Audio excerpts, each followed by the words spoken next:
You ask Tiger to solve. This deals with linear equations with one unknown. The final result is w equals 2.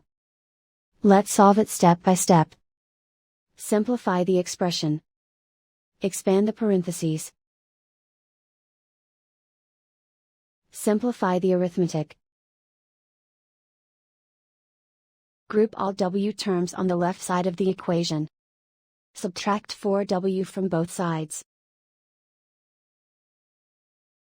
Group like terms. Simplify the arithmetic. Group like terms. Simplify the arithmetic.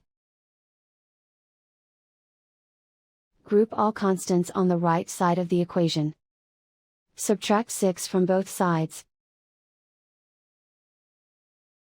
Simplify the arithmetic.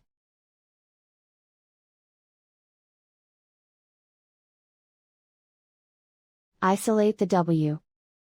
Divide both sides by 3. Simplify the fraction. Find the greatest common factor of the numerator and denominator.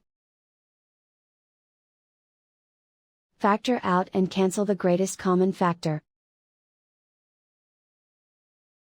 And so the final result is w equals 2.